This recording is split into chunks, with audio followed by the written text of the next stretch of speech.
The first thing I was aware of was the cold, not the bone-deep cold of the cryopod itself, that had already been flushed out of me by whatever warming cycle the Thaveri used, but the ambient cold of the recovery bay, which sat at a temperature that was, I would later learn, precisely calibrated for the comfort of beings whose resting metabolic rate ran about 40% lower than mine. I lay on a flat surface that was neither a cot nor a table, but something that split the difference between them, and I stared up at a ceiling that was the color of old chalk, lit by panels so even and diffuse they cast no shadow at all. I had no memory of boarding anything. That was the detail that came to me as I sat upright and ran my tongue across my teeth. I remembered the transit briefing on Halvern Station, the assignment slip, the cramped berthing allocation, the name of the vessel printed in 3 scripts on the laminated card. I remembered walking down a boarding corridor with a duffel bag over one shoulder. After that, nothing. Until the ceiling. My duffel bag was on the floor beside the surface I'd been lying on. That was reassuring, in the specific way that knowing your tools arrived intact is reassuring when you are not yet certain you have. I sat there for a moment and let the room settle around me. 4 other surfaces in the bay, all empty. A high viewport on the far wall, rectangular, running almost floor to ceiling. The light outside it was the cold, flat blue of open space filtered through whatever laminate the Thaveri used in their hulls. Not warm, not orange, just the particular blue-white of a star at distance. The kind of light that makes you feel the temperature before you register it consciously. I stood. My legs held. I walked to the viewport because it was the thing in the room farthest from me, and walking toward the farthest thing is a habit I picked up years ago when waking in unfamiliar places. It proves to you, one step at a time, that the floor is solid and your legs work and the world has edges. The viewport was cold. I could feel the temperature differential when I was still a full arm's length away, the glass conducting the outside chill through whatever insulating laminate they'd installed. I pressed close, not touching it, just close, and looked out. Stars. The void. A faint curvature of something I couldn't identify at the lower edge of the frame, orange-brown, possibly a planetary body, possibly a gas layer from a giant we were passing. I breathed. I wasn't thinking about anything in particular when I did it. I breathed the way you breathe when you're standing still and not quite awake yet, and your body is doing most of the work on your behalf. The exhalation hit the cold glass and fogged it, a half-oval patch about the width of 2 hands pressed flat, slightly brighter at the center, fading at the edges where the moisture spread thin. I watched it. It hung there longer than I expected, which is a thing I noticed and then filed away because there was nothing to do with it yet. Then it faded, slowly, corner to corner, and the stars came back. 11 seconds, give or take. I know the exact figure because of what happened next.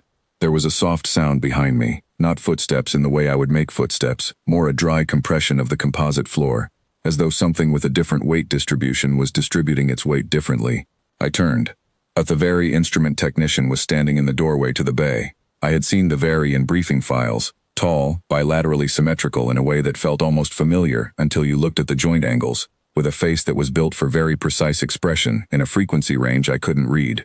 This one was holding a scanner unit about the size of a hardback book, and the scanner was pointed at the viewport. Not at me, at the viewport. I watched the technician run the scanner slowly across the glass, top edge to bottom. The unit made no sound I could hear. The technician's face was doing something I couldn't interpret. Then the technician took a half step back, looked at the scanner, and looked at the glass again. The second look was slower. I said, "Good morning." The Thaveri technician turned to me with an expression I would eventually learn was the closest their face could come to what we might call deep professional uncertainty. They said something I didn't catch in the vocalizer translation, something about a category referral. Then they turned back to the glass and ran the scan again. A second technician appeared in the doorway, then a third. By the time I had collected my duffel bag and located a folding seat near the wall, there were 6 Thaveri in the recovery bay, and all of them were looking at the viewport. One of them was interfacing with what appeared to be a portable terminal, pulling something up that required scrolling. The scrolling went on for some time. I poured myself a measure of water from the travel flask in my bag and drank it and waited. The senior archivist arrived 12 minutes later. I know this because I had found my watch in the outer pocket of the duffel by then, wound it, and set it to ship standard, which the Thaveri had thoughtfully provided on a small display near the bay's entrance. The senior archivist was distinguishable from the instrument technicians by a different collar arrangement and a bearing that conveyed, even across the species gap, the particular energy of someone who has been interrupted during something important and has decided to complete the interruption with full professional attention rather than irritation. She, I'm using the pronoun the vocalizer assigned, stood before the viewport for a long time. She ran her own scan. She consulted the technician who had arrived first. She looked at me once, briefly, then looked back at the glass. I said, "I breathed on it." She turned to me fully. The vocalizer processed and she responded, "Yes, we observed this. You breathed. Your exhalation condensed on the silicate laminate surface." "It does that," I said, "when the glass is colder than the air." "Yes. We understand the physical mechanism. The condensation itself is not the anomaly." I waited. "The duration of persistence," she said, "is the anomaly. Your exhalation condensate persisted on the surface for 11.3 seconds before full evaporative dispersal. Our thermal transfer model for biological exhalation, derived from 47 species and 900 years of archive, predicts persistence of 4 to 5 seconds for a standard carbon organic respiratory output at this bay temperature. Your condensate persisted for 11.3. This is a factor of 2.3 beyond the model's outer tolerance." I thought about this for a moment. "Our breath has a higher moisture retention," I said.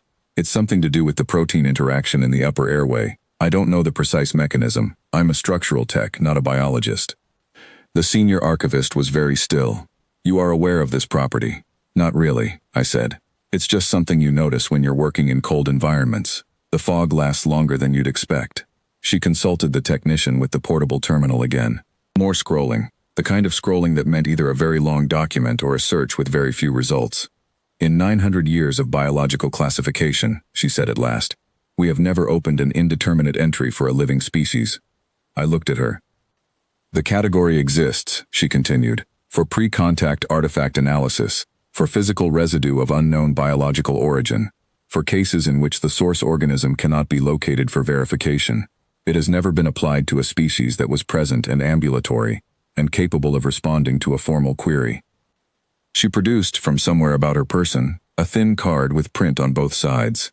She extended it toward me with both hands. The gesture had the quality of something that had been thought about very carefully before execution. It was a query form. Formal biological classification request. Indeterminate category. Supplementary data submission. There were fields on it. There were quite a few fields. I took it with one hand. "The entry cannot be closed," she said, "without your active consent to provide the supplementary data. This is a requirement of the Archive Compact. An indeterminate classification on a living species cannot be resolved unilaterally. We must ask." I turned the card over and read the back. The fields on the reverse were smaller, and there were more of them. "The first field," she said, "asks you to describe in your own terms the mechanism by which your respiratory condensate achieves extended surface persistence on silicate laminate at subambient temperature." I set the card on my knee and looked at the viewport. The glass was clear now. Stars. The orange-brown curve at the bottom of the frame. My breath, long gone, but apparently not from their records. "I can tell you what I know," I said, "which isn't much. What you know will be logged and credited. The entry will remain open until it is sufficient." She paused. "In 900 years, all entries have eventually been closed. How long did the longest one take?" She considered this. 41 years. "Right," I said. I looked at the form again. Then I breathed on the cold glass once more, deliberately, and we both watched the fog take shape and hold and slowly, stubbornly fade. 11 seconds, give or take. I picked up the form and found a pen in my duffel.